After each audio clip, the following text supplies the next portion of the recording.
आपके गुरु स्थान से हमारा बहुत अच्छा प्रेम है और वहाँ के हमारे पूज्य साईं उन्होंने मेरे को, मैं कनाडा अमेरिका जा रहा था तो रास्ते में जाते जाते मुझसे बोले महाराज जी ऑस्ट्रेलिया भी हुआ। हमने कि हम किसी को जानते तो है नहीं, वहाँ पे आते हैं फोन वगैरह ऑफिस में कि आइए कभी, पर हम किसी को पहचानते नहीं। बोले अपना निवास है वहाँ पर। और तब आपसे बात हुई, आपने कहा महाराज जी आप पासपोर्ट की कॉपी भेजो। मैंने कहा भाई हम आराम करने जा रहे हैं कुछ दिन के लिए, हमारी बहन जी रहती हैं कनाडा में, वहाँ पर भी कथा नहीं कर रहे हैं। तो आपने कहा नहीं आप भेजो, ऑस्ट्रेलिया भी आइए। हमने कहा वीज़ा तो आएगा नहीं इतनी जल्दी। हम दिल्ली एयरपोर्ट तक पहुंचे, तब तक सारे डॉक्यूमेंट्स भेजे और जब मैं कनाडा में लैंड किया हूं तब तक तो वीज़ा आ गया। मतलब ये तो मैं ऐसी बनावटी बात, व्यास है ना, हमको बातें बनाना बहुत अच्छा आता है। तो ऐसा लगा मानो कि सीधे शमशान घाट में सेट होना पड़ता है, मृत्यु ही आती है फिर और कोई उपचार नहीं दिखता। लेकिन इस महाविषाद रूपी दुखालय में एक जगह है जहां परम सुख है। मोबाइल फोन निकालिए, सेल्फी मोड ऑन करके अपने आप को देखो, आप बहुत सुखी हो इसमें। ये सुख आपको कहीं नहीं मिलेगा जो अभी मिल रहा है, ये सबसे बड़ा सुख है। दीन कहे धनवान सुखी, जो दीन है वो कहता है धनवान बहुत सुखी है। धनवान कहे सुख राजा को भारी। धनवान कहते हैं कि नहीं, हमारे भारत में तो ट्रेंड है, पहले व्यक्ति धनवान होना चाहता है, धनवान होने के बाद में फिर वो नेता बनना चाहता है। हाँ, दीन कहे धनवान सुखी, धनवान कहे सुख राजा को भारी। एक बार मुझे बस गद्दी मिल जाए, कितने करोड़ चाहिए बताइए, मैं लगाने को तैयार हूं, प्रचार में खर्च कर देंगे, इधर खर्च कर देंगे। एक बार बस हमको एमएलए की, एमपी की, इसकी टिकट मिल जाए। और अब आप सब भी भारत के ही हो, सब जानते हो भारत में कैसा, और भारत नहीं ये सब जगह चलता है। व्यक्ति धनवान होने के बाद क्या चाहता है? आपके यहां पर भी धनवान होने के बाद मैं मेयर बन जाऊं, मैं थोड़ा यहाँ पे और क्या क्या होते हैं, मेयर होता है और कौन होता है, एमपी होते हैं, मेंबर ऑफ पार्लियामेंट होते हैं, वो बन जाऊं। अच्छा एक बार यूएस की बात है, 2011-12 में अपनी गर्मियों की छुट्टी में पिताजी के साथ हम गए वॉशिंगटन डीसी। तो वहां व्हाइट हाउस के सामने हम फोटोज खिंचा रहे थे। तो तभी एक साइकिल पर एक बंदा आया, साइकिल उसने खड़ी की, तो हम लोगों ने उससे रिक्वेस्ट की कि भाई एक फोटो हमारी खींच दो। गोरे ही थे, या ऑफ कोर्स खड़े हो गए हम ऐसे, और फिर वो हमको एंगल बता रहा था, ऐसे करो, हम ऐसे कर, ऐसे कर। फिर उसने अपना आईडी कार्ड निकाल के पहना, वो मेंबर ऑफ पार्लियामेंट। तो तबला वाले एक भैया थे हमारे साथ, हमने कि हमारे यहाँ तो भाई साहब 4 गाड़ी आगे 5 गाड़ी पीछे, 10 आदमियों तन के चने, हट जाओ हट जाओ हट जाओ, सांसद जी आ रहे हैं। मैंने यार सांसद हमको बता रहा है कि ऐसा एंगल लो, फोटो खींच लो। कहने की बात, धनवान होने के बाद व्यक्ति ये चाहता है कि मैं किसी पर राज करूं, मेरे पास एक सत्ता हो। धन के बाद व्यक्ति को यश की इच्छा होने लगती है। दीन कहे धनवान सुखी, दीन कहता है धनवान सुखी है, पर धनवान कहे सुख राजा को भारी। राजा कहे महाराजा सुखी। एमपी बन गए, मेयर बन गए, उनको लगता है नहीं प्रेसिडेंट ज्यादा अच्छा, हम प्रेसिडेंट बने कभी। महाराजा सुखी, और महाराजा कहे सुख इंद्र को भारी। जो पूरे देश का नेतृत्व करने वाला बन जाता, उसको लगता है कि अब मैं देवता बन जाऊं, इससे भी ऊंचा तो देवता होता है, वो बन जाता। महाराजा कहे सुख इंद्र को भारी। इंद्र कहे चतुरानन को सुख। इंद्र कहता है कि ब्रह्मा ज्यादा सुखी है। क्यों? आगे भी देख लेते हैं, पीछे भी देख लेते हैं, इधर भी देख लेते हैं, इधर भी 4 मुख हैं उनके। पर ब्रह्म कहे सुख विष्णु को भारी। विष्णु सबसे सुखी है। पर तुलसीदास विचार कहे भजन बिना सब जीव दुखाई, तुलसीदास विचार कर हरि भजन बिना सब जीव।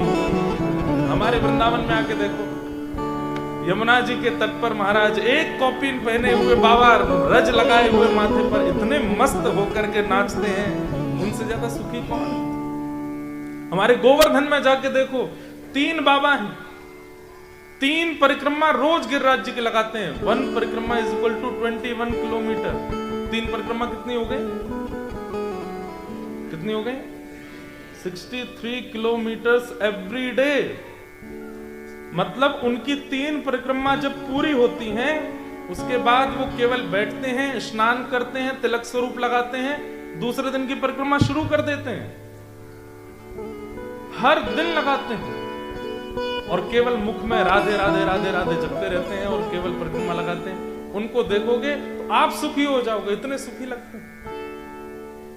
रहने को मकान नहीं है, पहनने को कपड़े नहीं है, खाने को अन्न नहीं है, लेकिन सुख किसे कहते हैं उनको देख के लगता है। तो सुख तो केवल हरि नाम में है, हरि भजन में है, हरि कथा में है, और कहीं सुख नहीं है। सत्य बता रहे हैं, हम पर बहुत बड़ी कृपा है ठाकुर जी की कि हमको ठाकुर जी ने ये सेवा दी, भगवत सेवा। जहां जाते हैं बस कथा के बिना रह ही नहीं पाते। अब इतनी भागदौड़, ठाकुर जी ऑस्ट्रेलिया से भाग के गए, वृंदावन पहुंचे, वृंदावन से जगन्नाथपुरी गए, जगन्नाथ से पन्ना गए।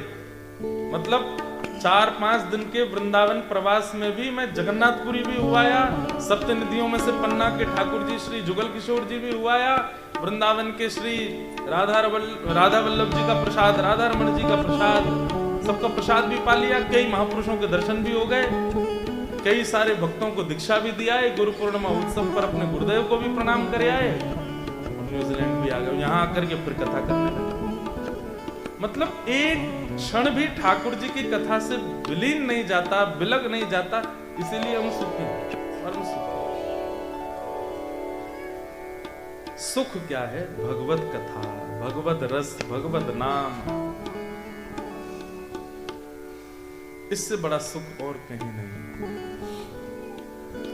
लेकिन दुख के 2 कारण जिनके बारे में यहां चर्चा की जा रही है, बहुत ध्यान से सुनना। देह स्थिमां सरुधिरे भिमतिं त्यजत्वं जाया सुता दिशु सदा ममतां विमुंच। दुख के 2 कारण कौन कौन से हैं? अहमता और ममता। अहमत्व और ममत्व।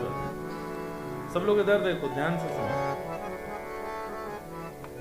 अहमत्व और ममत्व।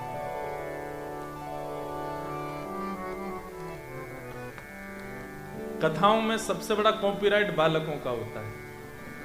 ये कहीं भी जा सकते हैं, कहीं भी बैठ सकते हैं, कुछ भी बोल सकते हैं।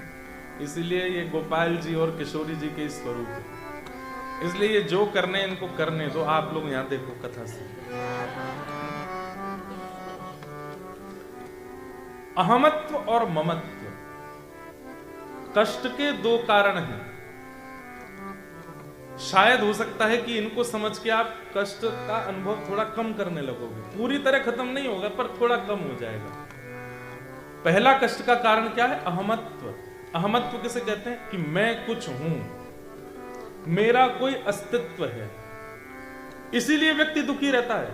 क्यों दुखी है? इसने मुझसे ऐसे कैसे बोल दिया। क्यों भाई, कौन हो तुम जो तुमसे नहीं बोल सकते? आपने कुछ अपने आप को माना, इसीलिए तो किसी का कहना बुरा लगा। आपने अपने आप को कुछ माना, इसीलिए तो संसार के कई सारे कष्ट आपको कष्ट दे रहे हैं कि मैं कुछ हूं, मेरा कोई अस्तित्व है, मेरी कोई प्रेस्टीज है, मेरी कोई औहदा है। ये जब तक चित्त में रहेगा, कुछ दुख आपके आसपास घूमते ही रहेंगे। मैं कथा में कहा करता हूं, भयंकर अपमान का बोध उसी को होता है जिसको सम्मान की बहुत इच्छा होती है, और जिसे बिल्कुल सम्मान की इच्छा नहीं होती, उसका कोई अपमान कर भी देता है तो उसको पता नहीं चलता कि मेरा अपमान किया गया। हमारे महाराष्ट्र में एक संत हुए श्री तुकाराम जी महाराज। आज मैं सुबह आया तो मेरे को महाराष्ट्र की याद करा दी, जिनके घर पे हम रुके। महाराष्ट्र मुझे बहुत प्रिय है क्योंकि वहां के भक्तों में दीनता बहुत है, सरलता बहुत है। श्री तुकाराम जी महाराज, तुकाराम जी कौन है?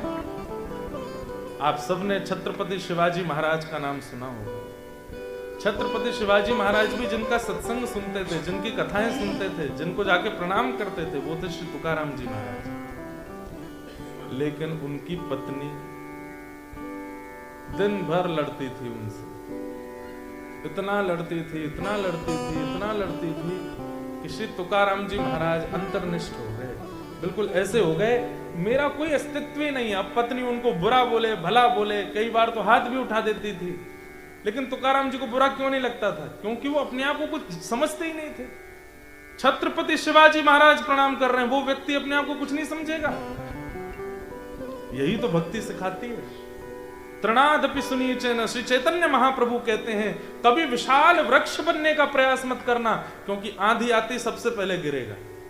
सदैव तृण बनने का प्रयास करो, कितना भी सैलाब आ जाए वो तृण हिलता नहीं है, इधर होगा लेकिन उखड़ेगा नहीं। छोटी घास वो तूफान में उड़ती है क्या? नहीं उड़ती, वो घास इधर उधर होती रहेगी लेकिन उखड़ेगी नहीं। और विशाल वृक्ष टूट के गिर पड़ता है।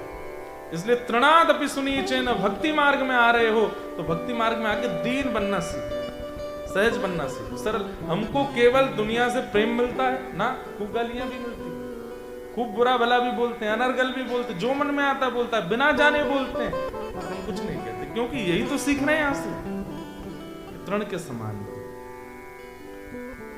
तो श्री तुकाराम जी महाराज, एक बार उनकी पत्नी आई और आके बोली, लो ये कुछ गन्ने हैं, इनको बेच के आओ, और बेच के इतना पैसा बनेगा लाके मेरे हाथ पर दे देना। तुकाराम जी बोले ठीक है देवी, जाता हूं। उस समय पर कैंडीज तो होती नहीं, टॉफी तो होती नहीं, मिठाई तो होती नहीं, गन्ना ही मीठा होता था बस। तो जैसे ही गन्ना लेके निकले तो तुकाराम जी के पीछे छोटे बच्चे चलने लगे, बाबा दे दो, बाबा हमको दे दो, बाबा एक दे दो। तो श्री तुकाराम जी इतना दया आ गई उनके चित्त में, बालकों को वो गन्ना बांटने लगे, तू भी ले जा, ये ले, तू भी ले जा, अच्छा तेरे को भी चाहिए, तू भी ले जा, सबको बांट दिया। 12-13 गन्ने में से एक बचा बस। लौट करके जब आए तो पत्नी इतनी खुश हो गई उनकी देख करके, सारे बिक गए, एक बचा है, लाओ लाओ लाओ, इतने गन्नों का इतना पैसा बना होगा, मेरे हाथ पे रखो। तुकाराम जी ने वो बचा हुआ गन्ना रख दिया, बोले देवी यही बचा है। बोले पैसे कहाँ हैं इतने सारे? बोले पैसे थोड़ी, वो तो छोटे बच्चे आए, मैंने सब में बांट दिए। पत्नी को इतना गुस्सा आया, उसने उसी गन्ने को घुमा के दिया उनकी कमर पर। जैसी कमर पर घुमा के दिया तो गन्ना टूट गया। तो तुकाराम जी इतने खुश हो गए, मेरी पत्नी कितनी पढ़ी लिखी है। क्यों? मैं सोच रहा था एक ही बचा है, 2 लोग कैसे खाएंगे, तूने बढ़िया तोड़ के 2 कर दिए। आहा, कितनी बुद्धिमान हो। मैं अपमान कर रही हूं तुम्हारा, तुमको बिल्कुल भी फर्क नहीं पड़ता। तुकाराम जी महाराज बोले, मैं हूं कौन जो मेरा सम्मान हो? मैं हूं कौन जो मेरा अपमान हो? क्या है ऐसा मेरे पास जिससे मैं सम्मान के आदि में रहूं? और क्या है ऐसा मेरे पास जिससे मैं अपमान से दुखी हो जाऊं? ये आंखें देखती हैं क्योंकि ठाकुर जी दिखाते हैं, जिस दिन चाहेंगे अंधा कर देंगे। मेरे वश में मेरी आंखें नहीं है तो फिर मैं अभिमान इन आंखों का क्यों करूं? मेरे कान मेरे वश में नहीं, जिस दिन चाहेंगे बहरा कर देंगे। और ये होता ही है, जैसे जैसे समय निकलता है हम अंधे होते चले जाते हैं, बहरे होते चले जाते हैं, गूंगे भी होते चले जाते हैं, सारे दांत टूट जाते हैं, बोला ही नहीं जाता है, जितने तन के चले थे उतने ही झुकते चले जाते हैं। आंखों पर पड़ेगा जाला, नाक से बहेगा नाला, लाठी से पड़ेगा पाला, जरा जिंदगानी का। तो फिर अभिमान क्यों? अभिमान तब आप कर सकते हो जब आप अपने शरीर को आज्ञा दे दें कि हे शरीर, तेरे को पढ़ाया लिखा करके मैं न्यूजीलैंड लेके आया, इतनी मेहनत करके डॉलर कमाए, घर बनाया, महंगी गाड़ियां ली, तू मेरी एक बात नहीं मानेगा क्या? चल अब बूढ़ा नहीं होना, तू मानेगा? शरीर नहीं मानेगा। तो फिर अभिमान क्यों? अभिमान उस पर किया जाता है जिस पर आपका अधिकार है, पर जो शरीर आपकी एक नहीं सुनता है उस पर अभिमान क्यों करते हैं? इसलिए पिताजी सबसे पहली बात कि व्यक्ति अहमत्व का त्याग कर दे। आज से ही आप ये सोचना बंद कर दीजिए कि मैं कुछ हूं। बहुत दीन बन जाइए, बहुत सहज बन जाइए, बहुत सरल बन जाइए, फिर देखना 50-60% दुख तो आपके यहीं खत्म हो जाएंगे। अब दूसरे दुख का कारण क्या बनता है? दूसरे दुख का कारण है ममता। लेकिन मेरे मन ऐसा कहता है कि अहमत्व निकल गया तो ममता भी चली जाएगी। ममता किसको कहते हैं? ये मेरा है, मैं इसके बिना रह नहीं सकता, ये मेरा है, ये मेरी वस्तु है, ये मेरा घर है, मेरी गाड़ी है, मेरे बच्चे हैं, मेरी पत्नी है, सब कुछ मेरा है। ये ममत्व दूसरा दुख का कारण होता है। मैं कथाओं में कहा करता हूं कि आप यहां से निकले, बाहर निकल करके जैसे ही आप मेन रोड पर पहुंचे तो आपने क्या देखा? फुटपाथ पर कोई धुआं उड़ा रहा था। धुआं उड़ाना अच्छी बात है कि बुरी बात है? क्या बात है? बुरी बात है। लेकिन आपने उसको टोका क्यों नहीं? क्योंकि अपना नहीं है। लेकिन उन्हीं में ही कोई अपना हो, आपके चाचा का बेटा हो, आपका ही बेटा हो, आपका बेटा होगा तो क्या करोगे? तुरंत महाराज हैंड ब्रेक खींच करके उतर करके 2 झापड़ दोगे, निकाल के फेंकोगे, घर पे ले जाके उल्टा उसको मारोगे, पत्नी से शिकायत करोगे, बहनों से बोल दोगे, सब उसको डांटेंगे, फटकारेंगे। क्यों? वह बुरी बात आपको बुरी कब लगी? जब अपने ने की। कोई पराया करे तो आपको कोई फर्क ही नहीं पड़ता। अब हम फ्लाइट में आए, पूछो मत महाराज, बस सात्विक जीवों का विदेश जाने में सबसे बड़ा दुख का कारण है कि फ्लाइट में जो हमारे पास तो लाल जी, अच्छा न्यूजीलैंड लाल जी भी आए हैं, ऑस्ट्रेलिया नहीं आए थे, पिछली साल आए थे, पर अब जब से हम चतुर्भुज हो गए तब से लाल जी वहीं जाते हैं जहां चारों भुजाएं मिले।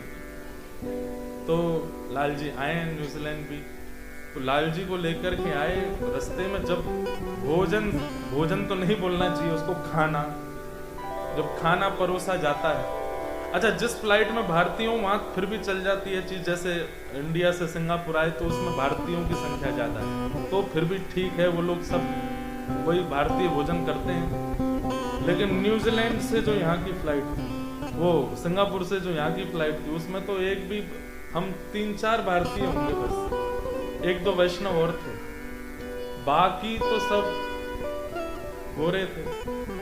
वो तो क्या ही खाते हैं पता नहीं, इतनी दुर्गंध, मतलब कभी कभी तो लगता है कि इमरजेंसी गेट तोड़ के बाहर कूद जाए क्या। उस समय रक्षा करती है, ठाकुर जी के चरणों का इत्र इस पे लगा लेते हैं, ऐसे बैठे रहते, फिर उनको भी अजीब लगता है कि ऐसे क्यों बैठे हैं। हमारे एक पंडित जी थे, उनके वो तो इकोनॉमी में बीच वाली में और बैठे, 2 इधर 2 इधर बीच में, तो उनको ऑफर और कर रहे थे, you don't want to eat something? अरे देख तो लो तुम क्या खा रहे हो भाई। तो और फिर उसके बाद में शरबत पीते हैं, कड़वी वाली। एक बार की बात है, मेरे को आज याद आई बहुत टाइम बाद, मैं पिताजी के साथ आ रहा था वापस नॉर्थ अमेरिका से, तो हमारे बगल में एक चाइनीज बैठा था। अब वो खावे कम पिए ज्यादा, पीते पीते पीते, भागवत में भगवान कहते हैं शरीर जर्जर होना है, ये उसको पता लगने लगेगा केवल ये दुस्वभाव आने से ही। शरीर की पीड़ा भी उसको ये लगेगा कि ठीक है, जीवित रहने के लिए औषधि लेनी है, डॉक्टर को दिखाना है, पर उसकी पीड़ा से बहुत चिंतित नहीं रहेगा।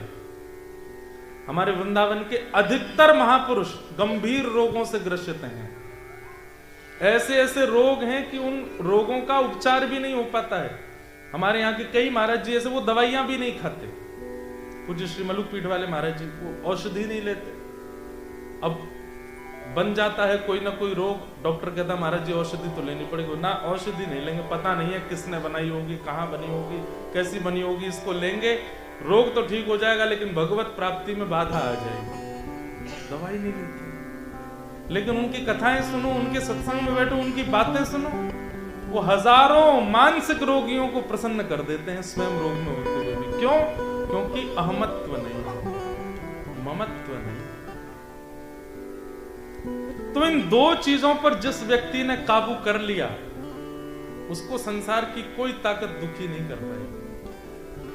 देहे स्थिमां सरुधिरे भिमतिं त्यजत्वं जाया सुतादिषु सदा ममतां विमुञ्चन् पश्यानिशं जगदिदं क्षणभङ्गुनिष्ठं वैराग्य राग रसिको भव भक्तिनिष्ठ।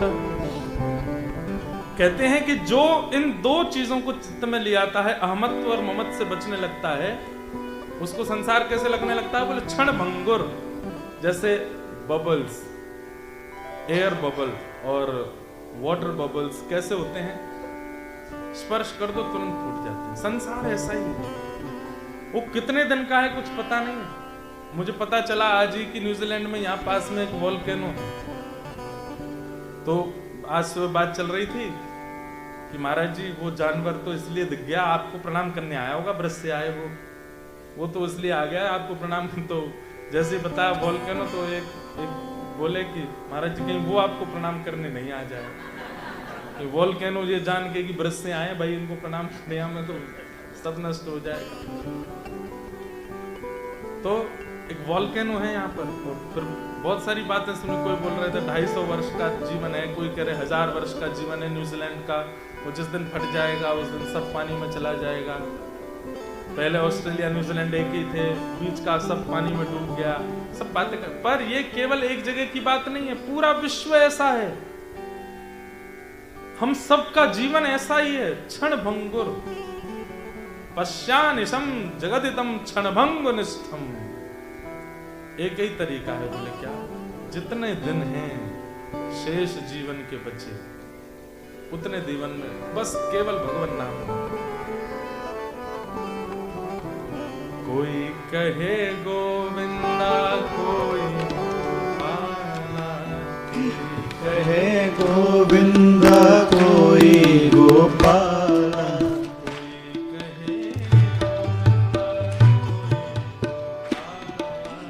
कोई कहे गोविंदा, कोई गोपाला।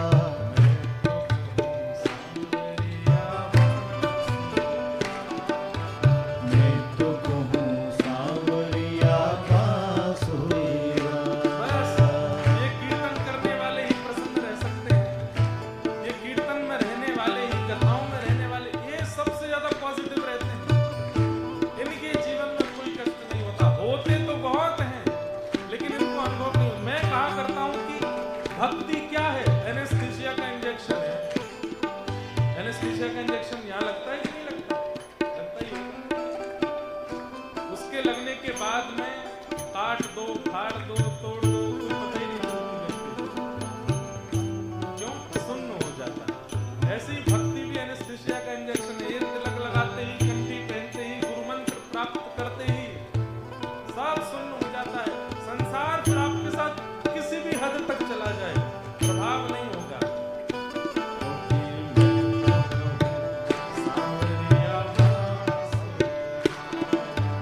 मैं तो कहूँ सांवरिया बांसुरिया।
एक तो ये मुस्लिम थे और फिर ब्रज में आकर के इन्होंने ऐसी प्रेम निष्ठ भक्ति की कि लोगों ने इनका ब्रज में नाम रख दिया रस की जो खान है। खान जानते हैं? रस का जो भंडार है, रस की जो खदान है, रस का जो समूह है, उनका नाम रख दिया रस खान। मूलतः इनका नाम सैयद इब्राहिम नाम इनका था और परिवार के लोग इनको मोमिन कहते थे। ठाकुर जी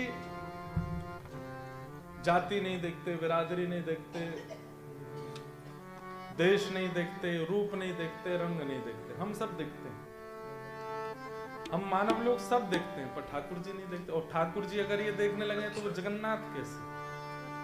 उनका नाम ही है जगन्नाथ, जग के जो नाथ हैं, जगत के जो नाथ हैं, अनाथों के जो नाथ हैं। हम सब अनाथ हैं, माता पिता होते हुए भी हम सब अनाथ हैं, और हम सब अनाथों के जो नाथ वही जगन्नाथ। और वो नाथ, नाथ मतलब रक्षक, नाथ मतलब स्वामी, नाथ मतलब हमारी हर स्थिति में हमारे संग रहने वाला। और वो नाथ तभी हो सकते हैं जब वो सब कुछ स्वीकार करें। एक पूज्य पिताजी एक पंक्ति गाते हैं, तू दयालु दीन, तू दानी हो भिखारी,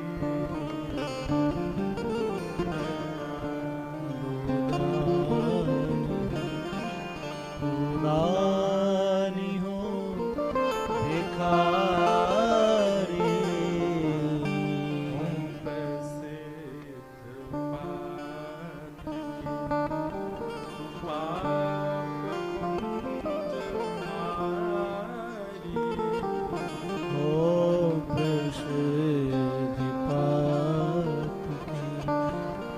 पाप पुंज हारी। नाथ तू अनाथ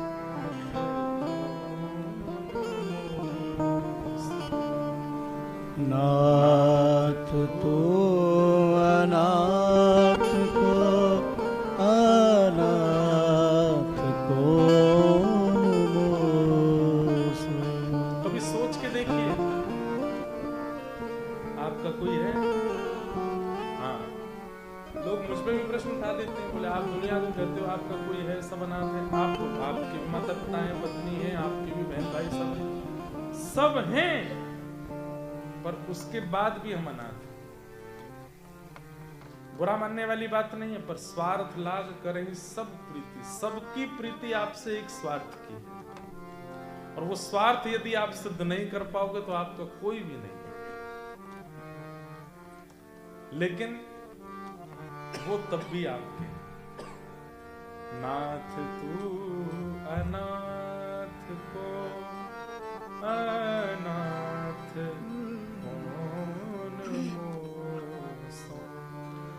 नाथ तू अनाथ को अनाथ कौन मोसो।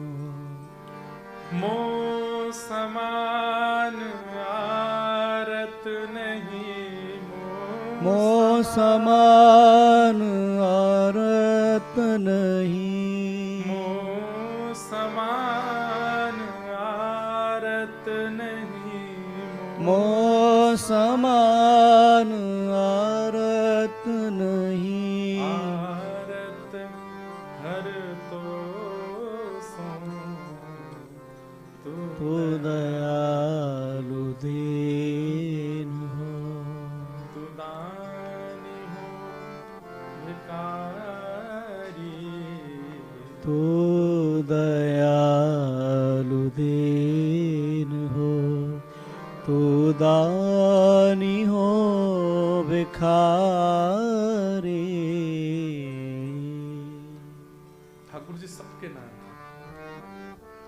इसलिए हर नाम के पीछे नाथ, द्वारिकानाथ, बद्रीनाथ, जगन्नाथ, रंगनाथ, श्रीनाथ, सब जगह नाथ। नाथ शब्द का मतलब ही होता है स्वामी।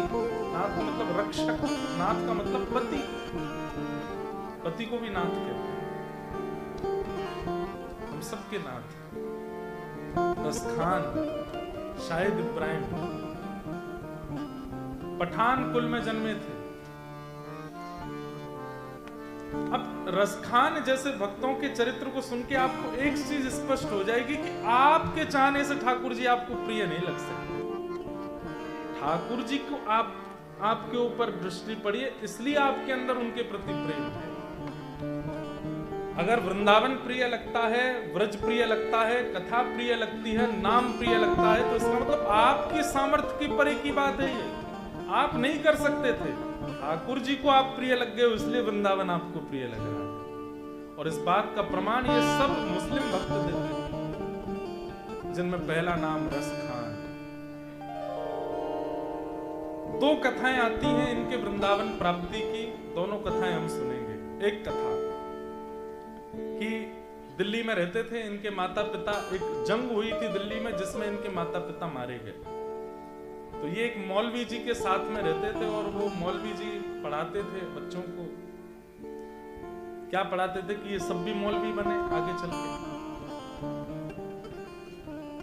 दिल्ली में इतना ज्यादा अशांति होने लगी थी कि फिर मौलवी जी को किसी ने, राजा ने निमंत्रण दिया कि तुम अपने सब मदरसे के बालकों को लेकर के आगरा आ जाओ।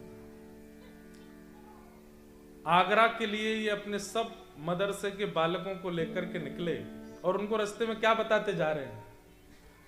आगरा से पहले हिंदुओं का एक काबा पड़ता है, उसका नाम है वृंदावन। तो सब बालक पूछने लगे, अब क्या बोलते हैं पता नहीं, उनके यहाँ मौलवी जी बोलते हैं, मौलवी जी, मौला जी, मुल्ला जी, मौलाना जी। एक भैया यहाँ पाकिस्तान के भी बैठे, सब जगह के लोग बैठे। तो मौलाना जी, अभी हम दीक्षा दे के आए वृंदावन में, कई बालक हैं। तो दीक्षा में पंच संस्कार होते हैं, जिसमें तत्व, पुण्य, मंत्र, नाम और याग। तो उसमें नामकरण संस्कार में सबका नाम पूछा जाता है और फिर गुरुदेव नया नाम रखते हैं। तो संसार में आपका वही नाम रहता है जो आपका जन्म से है, पर निकुंज में और ठाकुर जी की सन्निधि में आपका वो नाम रहता है जो गुरुदेव ने दिया। तो मैं सबके नाम पूछता हूँ। तो अभी पहले भी हो चुकी हैं, पर इस बार एक बालक आया, उसका मैंने पूछा, मैंने कहा क्या नाम है? अब आंखों से रोवे सरोगे। मैंने कहा बताओ क्या नाम है? उसने नाम बताया अपना, नशीन। अब नशीन नाम सुन के कुछ नहीं, मैं उसका नामकरण करने लगा। फिर मैंने एक बार मैंने कहा पूरा नाम क्या है? तो फिर वो ऐसे, उसको लगा कि कहीं मैं मना ना कर दूं दीक्षा के लिए। मैंने पूरा नाम बता। तो फिर उसने नशीन हुसैन करके अपना नाम। मैंने कहा कहाँ से हो आप? बोले आप दीक्षा दे दीजिए, फिर मैं सब बता दूंगा। फिर मैंने दीक्षा दी। बंगाल से आए थे, पहले भी कई बालक, मुस्लिम बालक ले चुके हैं वैष्णव दीक्षा। मैंने कहा भाई तुमसे हमको कुछ और नहीं, बस खान पान की शुद्धि रखना, मांस मदिरा आदि इन सब का सेवन मत करना। और बोले महाराज जी कट्टर परिवार से ही हैं हम, सब 5 समय की नमाज आदि सब चलती है घर पे, पर हम बस यहाँ भागे आए, आपकी कथा सुनते रहते। मैंने बहुत अच्छा। एक बहन भी आई थी, वो भी मुस्लिम थी। कई बार एक भारतेंदु हरिश्चंद्र हुए, उन्होंने रसखान के लिए कहा है, इन मुसलमान भक्त जनन पर कोटिक हिंदू वारी है। ऐसे मुसलमान भक्त हैं कि इन पर करोड़ करोड़ हिंदुओं को भी वार देना चाहिए।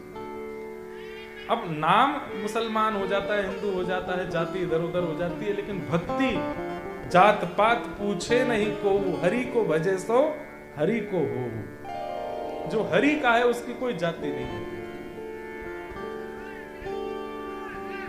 रसखान मोमिन या फिर कह दो शाहिद इब्राहिम अपने मौलाना जी के साथ में जा रहे थे, तो मौलाना जी कह रहे थे आगे हिंदुओं का एक काबा पड़ने वाला है, उसका नाम है वृंदावन।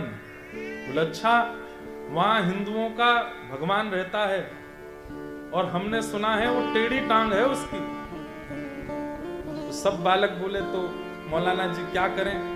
बोले कानों में रुई लगा लो, आंखों पे पट्टी बांध लो।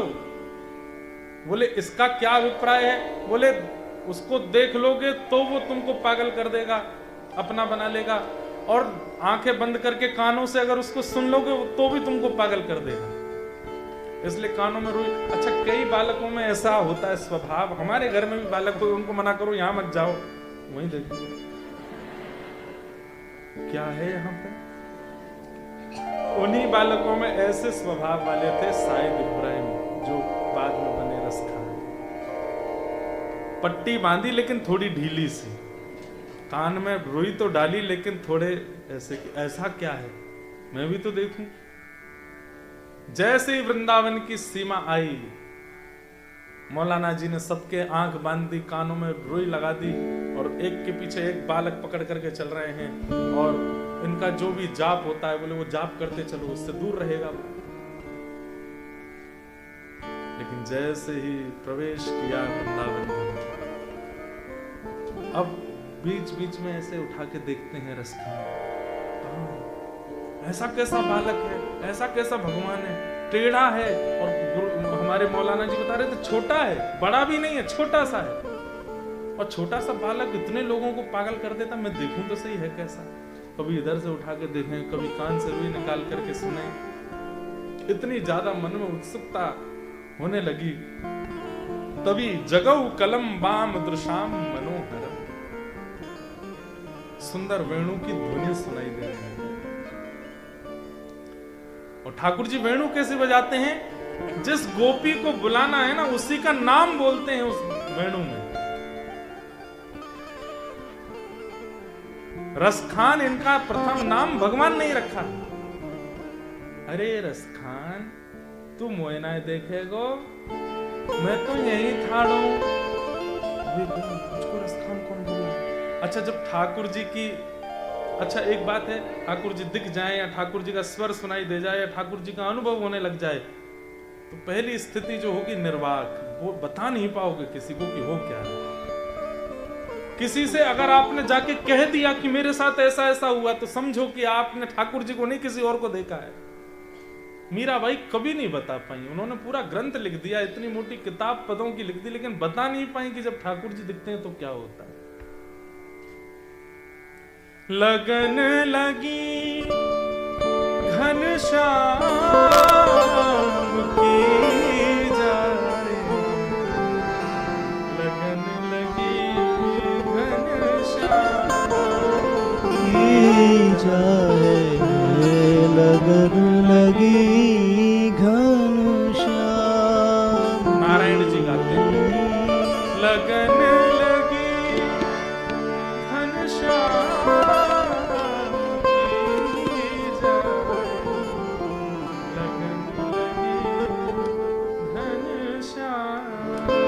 की जाए, लगन लगी घनश्याम की।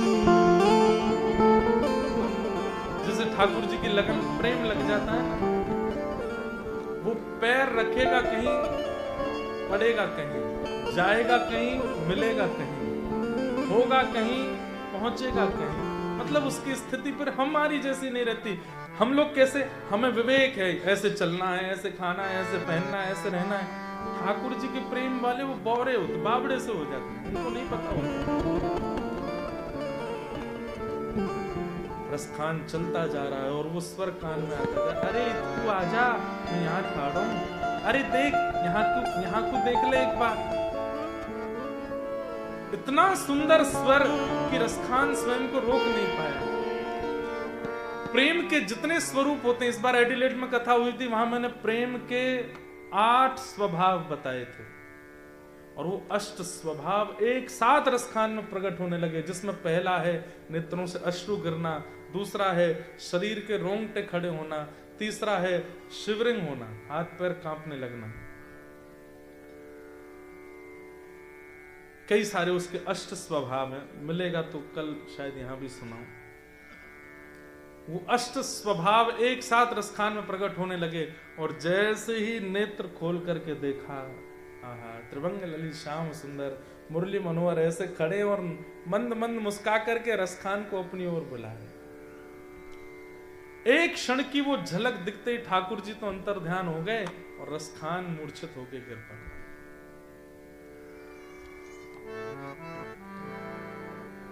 यहां मौलाना जी सब बालकों को लेकर के गए और जैसे ही वृंदावन की सीमा पार हुई, बोले खतरा टल गया, पट्टियां खोल लो, रुई निकाल लो।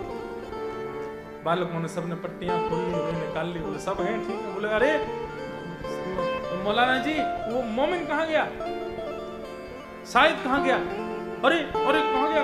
दौड़ करके गए तो देखा जाकर के महाराज शरीर कांप रहा है, नेत्रों से अश्रु गिर रहे हैं और पूरे शरीर के रोंगटे खड़े हो रहे हैं। एक बात और, यदि कृष्ण प्रेम में कोई व्यक्ति पड़ गया हो, उसको कोई अगर छू देना तो उसको भी हो जाएगा। संक्रमित रोग है प्रेम, और ये हंसी वाली बात नहीं, ये सीरियस बात है। इसीलिए वृंदावन के महापुरुष अपने पैर नहीं छूने देते, दूर से प्रणाम करो। क्यों? अनधिकारी ने पैर छू लिया, घर बार छूट जाएगा, यहीं पड़े रह जाओगे फिर। इसलिए महापुरुष पैर नहीं छूने देते। हमको भी आज्ञा दो चीजों की, एक तो किसी के सिर पे हाथ मत रखना, किसी से पैर मत छुआना। गुरु पूर्णिमा छोड़ के, इसलिए गुरु पूर्णिमा पर पैर छुआए थे इस बार, पहली बार। ये तुम पैर नहीं छुआता, इसलिए हमारे वृंदावन के महापुरुष पैर नहीं छूने देते। क्यों? एक बार मैंने एक महाराज जी से पूछा तो महाराज जी बोले प्रेम लक्षणा भक्ति खुजली की तरह है। खुजली कैसी होती है? एक को होती रहती है, अगर दूसरा उसको छू दे तो उसको भी हो जाती है, और खुजाने में बहुत आनंद आता है। उस प्रेम में उसी को आनंद आता है जो कृष्ण प्रेम में है, दूसरे को नहीं पता होता, लेकिन दूसरे के स्पर्श से वो रोग लग जाता है। मौलाना जी ने तुरंत बालक को छूना नहीं, इसको छूना नहीं। पकड़ लिया, उस कालिया ने पकड़ लिया, टेढ़ी टांग वाले ने पकड़ लिया, भागो यहां से। और रसखान जी को वैसा ही रोता बिलकता छोड़ करके भाग गया। किसी रसिक ने जब आकर के देखा रसखान जी को, ले जाकर के यमुना जल पिलाया, व्रज की रज माथे से लगाई, द्वादश तिलक किए, क्योंकि जो शरीर की स्थिति थी ये किसी कृष्ण प्रेमी की ही है। कृष्ण प्रेमी की स्थितियां कैसी हैं? 6 लक्षण। वाक् गदगदा द्रवते यस्य चित्तम रुदत्य भिक्षणम हसति क्वचिच्च विलज्ज उद्गायत नृत्यते च मदभक्ति युक्तो भुवनम पुनातु। पहला, वाणी गदगद हो जाएगी। दूसरा, हृदय द्रवित हो जाएगा, कभी भी रुदन करने लगेगा, कभी भी हंसने लगेगा।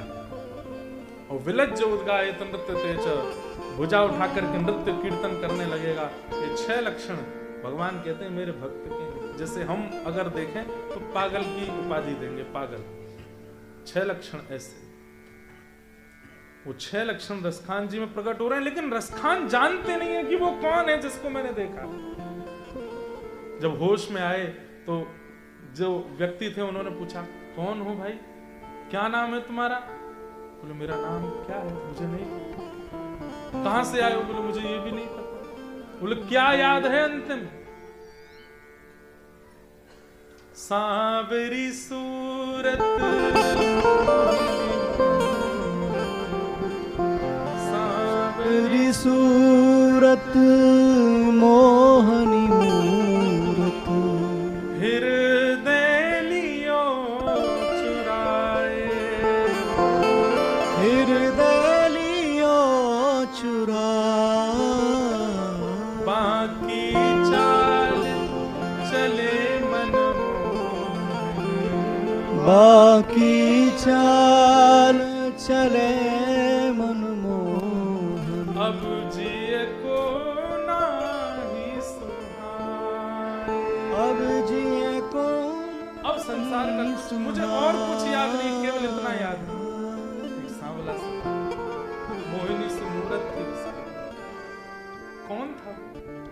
अब सोचिए, कोई साधन नहीं है रसखान के पास, कभी जप नहीं किया, कभी गंगा स्नान नहीं किया, कभी तीर्थ नहीं गए, कभी प्रसाद नहीं पाया, कभी किसी महापुरुष की कथा नहीं सुनी, कभी कोई साधन नहीं किया था रसखान ने। जन्म से मुसलमान, ईद करते हैं, नमाज करते हैं, सब अपने धर्म के सारे काम किए,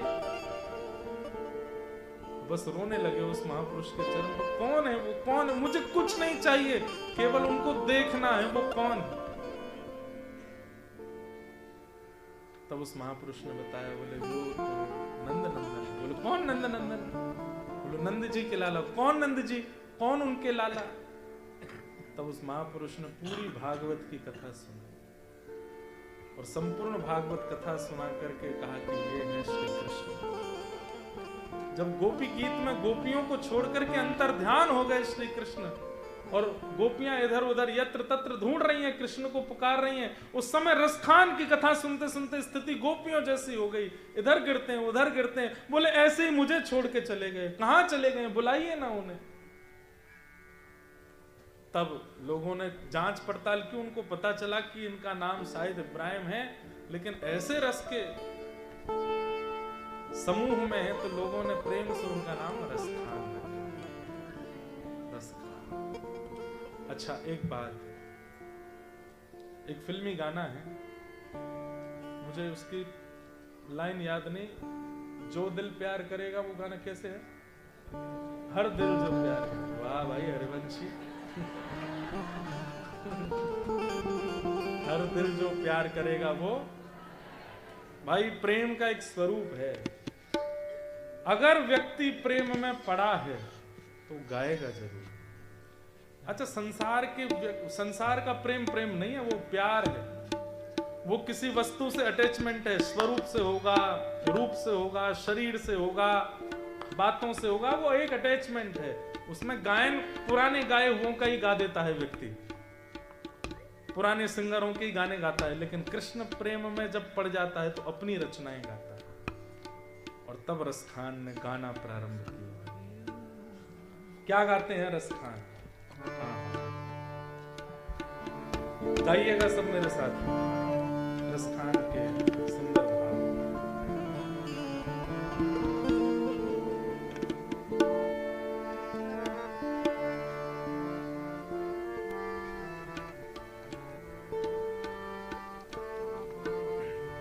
ब्रह्म में ढूंढो पुराण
सघन कुंज में मेरी दृष्टि पड़ी तब मैंने क्या देखा, रत्न सिंहासन पर आहा अनन्य चूड़ामणि श्री राधिका जी विराजमान थी और उनके चरणों में सिर झुका करके श्याम सुंदर बैठे। मैंने वहां देखा। क्या संकेत करना चाहते हैं रसखान? तुम कितने भी साधन कर लो पर श्याम सुंदर तो श्री जी को नाम भजवे से ही मिलेंगे, किशोरी जी को नाम भजवे से ही मिलेंगे। श्री राधा श्री राधा श्री राधा जपवे सो ही मिलेंगे। देखो दुरो वह कुंज कुटीर में रयो पलोटत राधिका। बस यहां दर्शन हुआ श्री रसखान जी को। पहला दर्शन तो हो ही चुका था, दूसरी बार यहां दिखे। इसके बाद रसखान जी को अब संसार नहीं सुहाता। रसखान जी ने तब एक आचार्य से कहा कि मैं क्या करूं, अब मुझे श्याम सुंदर दिख गए हैं, अब मेरी स्थिति उसको मैं कैसे अपने वश में करूं, क्योंकि वह मैं अपने शरीर के गतिविधियों को वश नहीं कर पाता। तब कहा कि किसी भगवत प्राप्त और भगवत दर्शन कराने वाले महापुरुष की दीक्षा लो। तब श्री रसखान जी ने गोसाई श्री विठलनाथ जी से दीक्षा प्राप्त की, श्री वैष्णव ब्रह्म संबंध प्राप्त किया। ब्रह्म संबंध प्राप्त करने के बाद वही हुआ जो हर भक्त के साथ होता है, क्या? एकांत वासा। श्री रसखान जी गोकुल के पास भयंकर वन के भीतर यमुना जी के तट पर महावन में जाके रहे और वहीं रहकर के श्री रसखान जी ने ठाकुर जी की मधुर मधुर लीलाओं का दर्शन किया। एक बार गोस्वामी तुलसीदास जी महाराज का ब्रजमंडल में आगमन हुआ। तुलसीदास जी को जानते हैं सब? जानते हैं? रामचरितमानस की रचना की, हनुमान चालीसा की रचना की, कवितावली की रचना की।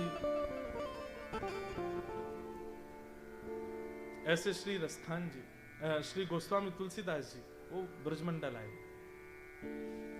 ब्रजमंडल में 5 संतों से मिले, रसिकों से मिले श्री तुलसीदास जी।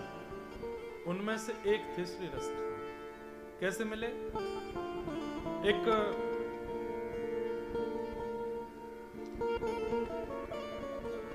भगीरथ ग्वाल नाम का एक ग्वारिया था। ग्वारिया जानते हैं? गैया चराने वाला। लेकिन भैया कमल कीचड़ में ही खिलता है। यहां अगर आपने रह के भजन कर लिया तो शायद आपको ठाकुर जी बहुत जल्दी मिल जाएंगे, क्योंकि इन भूमियों पर भोग बहुत सहज है। इसलिए यहाँ की शांति का फायदा उठाइए, यहाँ के वातावरण का फायदा उठाइए, यहाँ की जो पीस है, जो वातावरण है, उसका फायदा उठा करके भगवत भजन में लगो। तो गोस्वामी तुलसीदास जी महाराज ब्रजमंडल आए और ब्रजमंडल में एक भगीरथ ग्वारिया के यहाँ गोस्वामी तुलसीदास जी रहते थे, निवास कर रहे थे। बहुत सेवा करता था उनकी।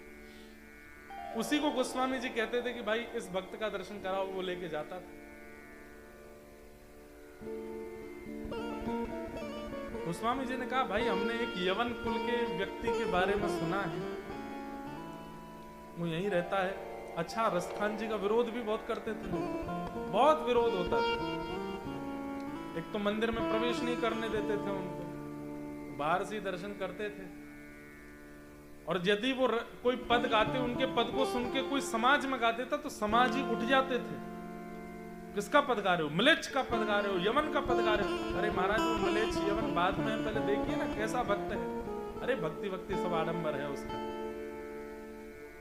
संसार बात बनाने में बहुत अच्छा, सबके ऊपर बना देते हैं, 2 मिनट लगती है। रसखान जी पर भी बहुत उनका विरोध बहुत होता है।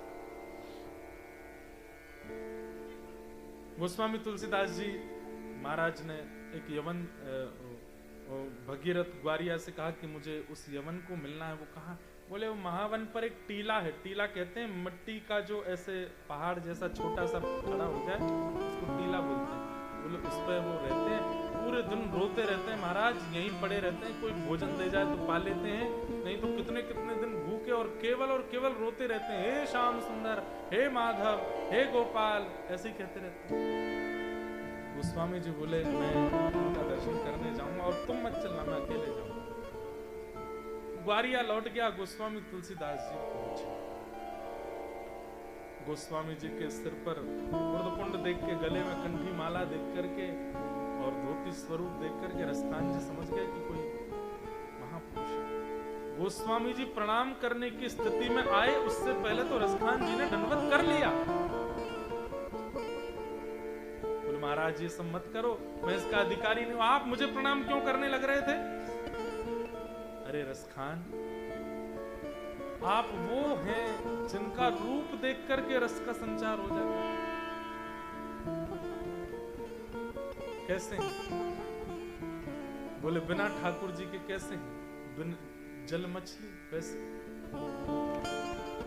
रोने लगे, व्याकुल हो गए, गोस्वामी जी के चरण पकड़ दिए, बोले कि मुझे बताइए ना कि नाथ कब मिलेंगे। गोस्वामी जी बोले वो सब तो बात बाद की है, ये बताओ मैंने सुना है सालों से यहीं महावन के टीला पर पड़े हो, क्यों? बोलो प्रतीक्षा करता हूं, मैंने सुना है कि गोकुल से ठाकुर जी गैया चराने जाते हैं तो यहीं महावन होके जाते हैं, प्रतीक्षा कर रहा हूं कि किसी दिन दिख जाए। तो गोस्वामी जी बोले सही सी बताना, दिखे कि नहीं दिखे? रसिक जो होते हैं ना बंधुओं, वो अपना अनुभव ज्यादा बताते नहीं है, वो छुपाते हैं। और रस बताने से रस घटता है, प्रेम बताने से प्रेम घटता है।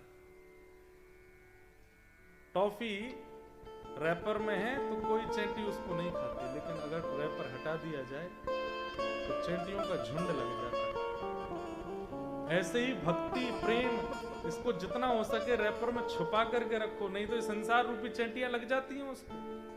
और हमारे साथ तो ये बहुत ज्यादा होता है, क्योंकि कथा करते हैं, कथा में कई अनुभव अपने निकल जाते हैं बोलते बोलते, और उसके कारण फिर अनुभव होने बंद हो जाते हैं। इसलिए किसी को अगर अनुभव होता है तो छुपाइए, बताओ। रसखान जी कुछ नहीं बोले, बस नीची नजर करके बैठे हैं। तुलसीदास जी बोले मुझे बता सकते हो, मैं भी अनुभव करता हूं, मुझसे कह सकते हो, देखा तुमने श्याम सुंदर को?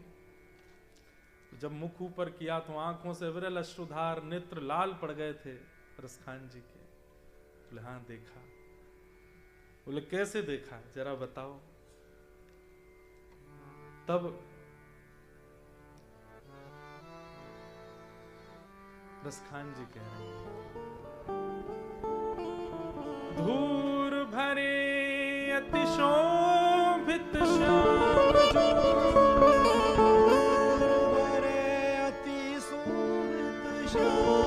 दर्शन करिएगा, नेत्र बंद करो, शब्दों को सुन के दर्शन करो। कैसा दर्शन श्री रसखान जी को हो रहा है? हम हिंदू हैं, हम ब्राह्मण हैं, हम क्षत्रिय, हम वैश्य हैं, हम यज्ञ कराते हैं, हम कथा सुनते हैं, नाम जप करते हैं, तिलक माथे पर लगाते हैं। ऐसा अनुभव हमको नहीं होता जैसा एक म्लेच्छ कुल में जन्मे श्री रसखान जी को होता है। धूर भरे, ठाकुर जी का अंग कैसा है? सांवला, लेकिन उस सांवले अंग पर धूल लगी हुई है।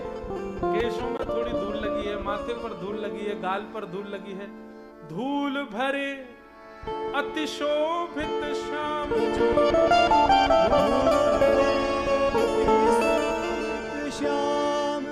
तैसी बनी सिर सुंदर चोटी, श्री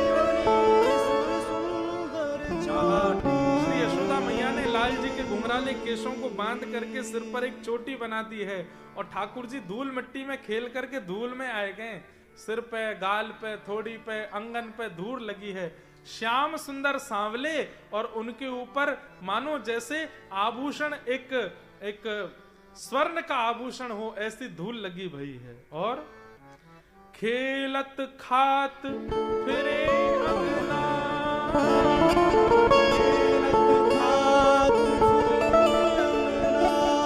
पग पे जनी बाजत पीर कठोरी,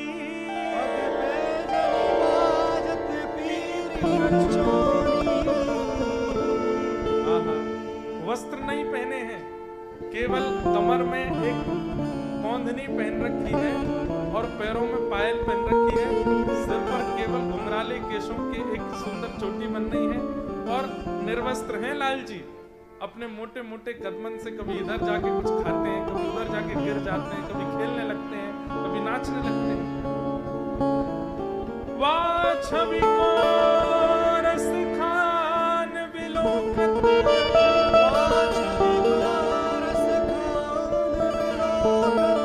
भारत काम कला निज कोटि, भारत काम कला।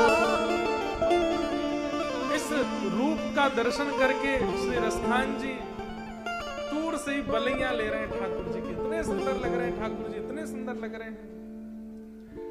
काग के भाग बड़े सजनी, काग के भाग बड़े सजनी, हरि हाथ सोले गयो माखन, हरि हाथ सोले गोस्वामी तुलसीदास जी भी दर्शन कर रहे हैं। आहा कितने सुंदर लाल जी लग रहे हैं, घुटमुन चल रहे हैं, खड़े होके गिर रहे हैं, सिर पर चोटी लग रही है, और कभी कभी कुछ खा रहे हैं, कभी कुछ बोल रहे हैं। अरे तभी रसखान कहते हैं गोस्वामी जी देखिए तो, बोले क्या? ठाकुर जी के हाथ में यशोदा मैया ने माखन रोटी दी है, 4 दांत निकले हैं अभी, और 4 दांतों से प्रेम से रोटी खा रहे हैं, मक्खन लगी भाई। इतने में ही एक कौवा आया है और श्री ठाकुर जी के हाथ से बचे भाई वह रोटी के टुकड़ा को लेके भाग गए, और ठाकुर जी रो रहे हैं, उस काग को दिखा करके रो रहे हैं यशोदा मैया से कि मैया मेरी रोटी ले गयो, या कौवा को पकड़ के लाओ, ये मेरी रोटी ले गयो है। मैया नई नई रोटी बना के दे रही है, ठाकुर जी कह रहे ना जे नहीं पाऊंगो वही बारी पाऊंगो। गोस्वामी जी भी रुदन कर रहे हैं, और यहाँ रसखान भी कह रहे हैं काग के भाग बड़े सजनी, काग के भाग बड़े सजनी, हरि हाथ सो ले गयो माखन रोटी, हरि हाथ सो ले गयो माखन रोटी। सूरदास जी के नेत्र सजल, श्री तुलसीदास जी के नेत्र सजल, रसखान को हृदय से लगा लिया। परिवार रसखान, यहाँ बैठे बैठे तू को दर्शन हूं मैं निकुंज में, ठाकुर जी कहाँ लीला कर रहे हैं, यशोदा जी के लाल जी क्या लीला कर रहे हैं।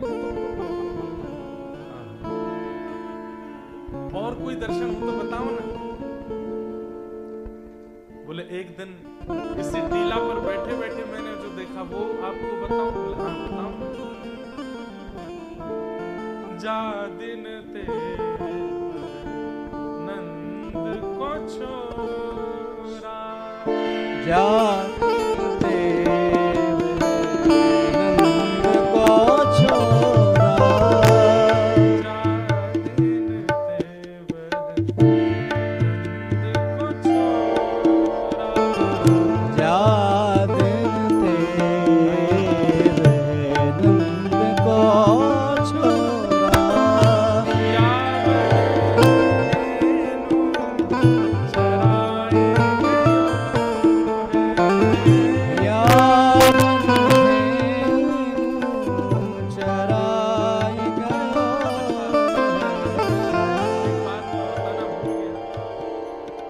रसखान जी जब ठाकुर जी को ढूंढ रहे थे वृंदावन में, तो किसी ने कहा कथा सुनो तो कथा सुनते थे, किसी ने कहा वेद पढ़ो तो वेद पढ़ते थे, किसी ने कहा यमुना में पड़े रहो तो यमुना जी में पड़े रहते, किसी ने कहा सबको की शीत प्रसादी पाओ तो वो पाते। एक बार रसखान जी ने किसी को देखा, उसने अपने गले में कंठी माला पहन रखी थी, तो रसखान जी ने बोला कि भाई ये क्या पहन रखा है? बोले ये तुलसी माला है, गले में पहनते हैं, भवसागर से तर के ठाकुर जी की प्राप्ति हो जाती है। तो रसखान जी गए और कम से कम 1000 तुलसी माला लेकर के आए, कुछ सिर में पहन ली, कुछ कानों में लटका ली, कुछ गले में पहन ली, कुछ हाथों में पहन ली, कुछ बाजू में लगा ली, कुछ कमर पर पहन ली, सब जगह महाराज तुलसी तुलसी तुलसी धारण कर ली। रसखान जी जब चलते थे तो उनके नेत्र, नाक और मुख दिखता था, बाकी तुलसियों से ढके ही रहते थे, तुलसी की माला। किसी ने कहा अरे रसखान जी, एक तुलसी माला में ही इतनी सामर्थ्य है कि वो भगवत प्राप्ति करा देता है, आप इतनी तुलसी माला पहन के क्यों चल रहे हो? तो रसखान जी इतना सुंदर उत्तर देते हैं। रसखान जी कहते हैं बोले भैया, हल्की वस्तु को नदी से पार करना हो तो छोटी नाव में भी पार हो जाती है, भारी वस्तु के लिए तो जहाज मंगाना पड़ता है। अरे आप सब लोग वृंदावन में जन्मे, अयोध्या में जन्मे, ब्राह्मण कुल में जन्मे, हिंदू कुल में जन्मे, ठाकुर जी के कुल में जन्मे, आप सब तो हल्की वस्तु हो, एक माला में आप पार हो जाओ। मैं तो मिले जन्म जन्मांतरों का पापी हूं, कितने जानवरों को मार के खा चुका हूं, भारी हो गया हूं, इसलिए थोड़ी बहुत तुलसी से काम नहीं, पूरे हम पर तुलसी मिल गए। भगवत मिलन की कांक्षा।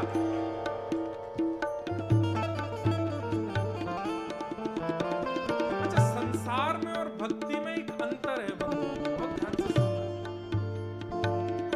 संसार में चाहने से कार्य पूरे नहीं होते, करने पड़ते हैं तब कार्य पूरे होते हैं। लेकिन भक्ति में चाहने से ठाकुर जी मिल जाते हैं। केवल चाह लो कि मुझे प्रिया प्रियतम मिल जाए, वो चाह ही मिला दे। भक्ति में और संसार में ये अंतर है कि संसार में चाहने से नहीं, करना पड़ता है। लेकिन भक्ति में तो केवल चाह लो, हे श्याम सुंदर मुझे मिल जाइए, हे प्रिया प्रियतम मुझे मिल जाइए, ये चाह मन में प्रकट कर लो, कुछ मत करो, केवल चाह लो कि श्याम सुंदर मिल जाएंगे, चाहने से मिल जाते हैं।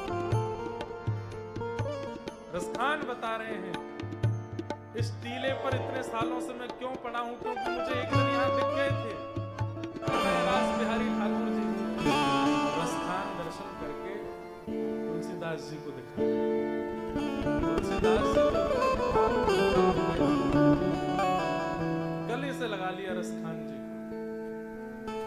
तब रसखान जी कहते हैं कि महाराज मुझसे तो बहुत कुछ सुन लिया आपने, मैं तो गरीब हूं, मुझ पे तो कुछ था भी नहीं, आप तो बहुत अमीर हैं, आप भी कुछ सुनाओ। तो कहते हैं फिर गोस्वामी तुलसीदास जी ने अपनी स्वलिखित रचित रामचरितमानस रसखान जी को वहां सुनाई, 9 दिन बैठ करके सुनाई। और रसखान जी ने फिर सालों तक गुणगान गाए कृष्ण के और पाठ किया रामचरितमानस का। और उन्होंने यह भी बताया कि मानस जी के पाठ से मेरे चित्त में कृष्ण भक्ति प्रकट हुई। नित्य रामचरितमानस जी का पाठ करते थे। एक दिन वहीं टीला पर बैठे थे महावन के, रो रहे थे, नाथ कब आओगे। तभी देखा सुंदर गैया आ रही हैं, और ये महाराज इतना बड़ा मोर मुकुट धारण करके ठाकुर जी अपने कंधा को ऐसे लाठी पर टांगे और मधुर चाल चलते हुए आ रहे हैं। तभी क्या देखा कि पुष्प वर्षा हो रही थी। तो आपने ठाकुर जी को देखने के बाद तो भूल ही गए कि कहीं और देखें, लेकिन सोचे कि इतने सुंदर पुष्प वर्षा कौन रहा है। तभी आपने देखा एक झरोखे से श्री जी किशोरी पुष्प वर्षण कर रही है, ठाकुर जी गैया चरा के लौट गए। आज किशोरी जी के दर्शन करके रसखान अब ठाकुर जी से प्रार्थना बोले, इनकी प्रार्थना करके दिल बूढ़ा हो गया। तब किशोरी जी से प्रार्थना, और जब किशोरी जी से प्रार्थना की, श्याम सुंदर की दृष्टि अब रसखान पर पड़ी। अरे बचपन में देखो इतना बूढ़ा है वो तू। ठाकुर जी रसखान बोले, आपको पता भी है क्यों? अरे नेक्स्ट तो आयो ब्रजमंडल में, तब देखो मैंने, इतने दिन आते यहीं पड़ो है। बोले जय जय अब कृपा करो। तब किशोरी जी और ठाकुर जी दोनों सम्मुख आए, रसखान का हाथ पकड़ करके सिर पर हाथ रखा, श्री रसखान जी ने दंडवत प्रणाम किया, वहीं शरीर का त्याग करके।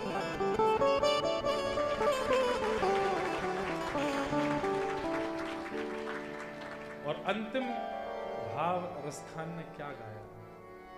मानुस हो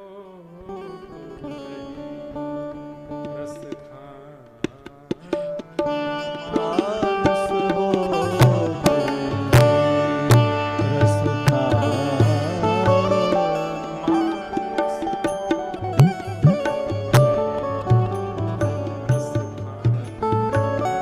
मानुस हो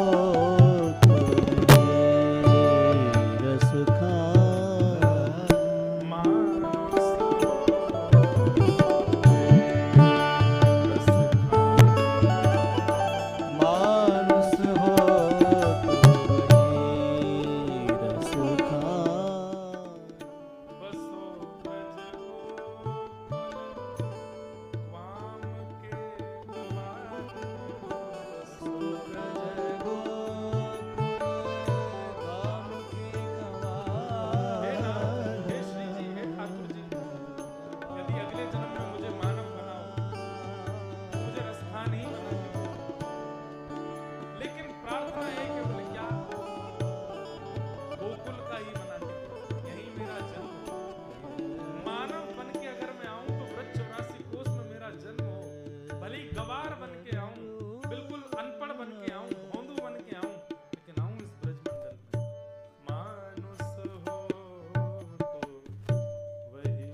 है मानव बनना, और मैं इतना योग्य तो नहीं कि मैं कह दूं कि मैं, अरे जब उद्धव जी ब्रज आके कह सकते हैं कि आशाम हो चरण रेणुजा श्याम हम श्याम वृंदावने किमपि गुलमल, तो टाइम क्या हो गया भैया?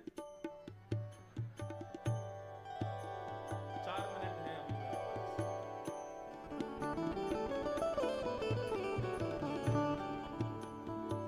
जब उद्धव जी कह सकते हैं कि हे विधाता अगले जन्म में मुझे इस ब्रजमंडल में पौधा बना के भेजना, मैं मानव बनने के अधिकारी, मैं रसखान कैसे कह सकता हूँ? तो अगली पंक्ति में रसखान जी अपनी बात बदल देते हैं। पहले तो बोले मानव बन के आऊं ब्रज में, तब अगली पंक्ति में क्या कहते हैं, नहीं सॉरी गलती हुई। जो पशु हो तो कहाँ बस में, जो पशु हो तो कहाँ बस मेरो, चरो नित्य नंद की धेनु मझार।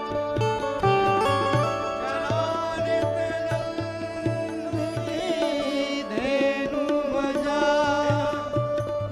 मानव बनने की पशु बना, पशु में भी आपके बहुत सारे पद आए, तो इतनी कृपा करना पशु गैया बना, और गैया बन के आपकी नस्ल घर की जो गैया है उनमें मेरा जन्म हो जाए, ताकि आप होए होए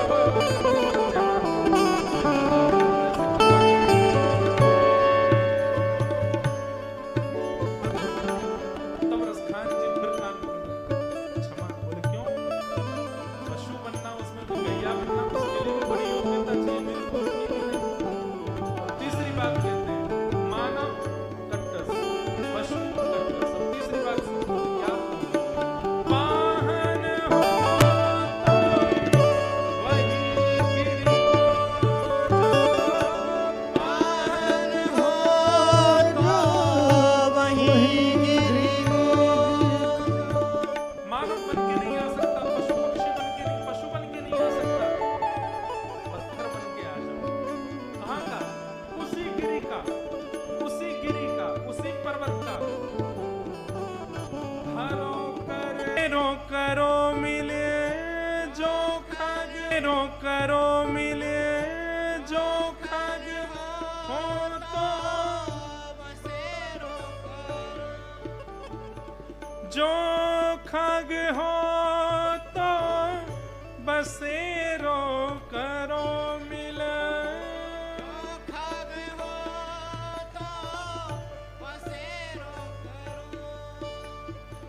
कालिंद कूल कदम्ब की डारन, कालिंद कूल कदम की डाल।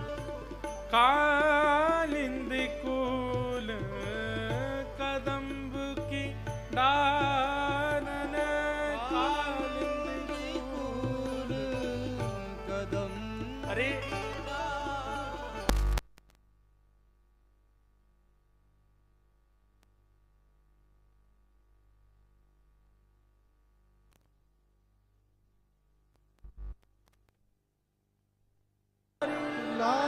की और श्री रसखान जी महाराज भगवत लीला में प्रविष्ट हो गए। ऐसे भक्त रसखान जो कि अहमता और ममता दोनों से परे हुए, ठाकुर जी ने ऐसा सुख, ऐसा आनंद दिया कि कुल नहीं है, जाति नहीं है, कुछ भी नहीं था, लेकिन फिर भी भगवत हम लोग भगवत प्राप्ति करते। हमारे पास तो सब कुछ है, फिर भी हम प्राप्त नहीं कर पा रहे हैं। बस ऐसे रसखान जी को हम बार-बार प्रणाम करते हैं। एक लीला और है इनकी कथा की, पर अब समय हो गया है, इसलिए हम यही कथा को विश्राम देते हैं। आप सबका 2 मिनट ज्यादा ले लिया है हमने, हैं? 9 बजे से यहाँ प्रसाद की व्यवस्था सब लोगों के लिए है। अब आप सब लोग कल पुनः समय से पधार के अपना स्थान ग्रहण करें। कथा हमारे समय से ही होगी, लेकिन कभी कभी मैं जल्दी भी आ जाता हूँ, कभी कभी मेरा मन हो जाता है तो मैं जल्दी भी आ जाता हूँ, इसलिए जो समय बताया गया आप उसी पर ही आ जाइएगा। राधे राधे गोविंद, राधे राधे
जय जय सब भक्तन की जय हो मित्रन की जय 84 कोस मंडल धाम की जय पूछरी के लौठा की हो प्यारे क्या बात है बंसी वाले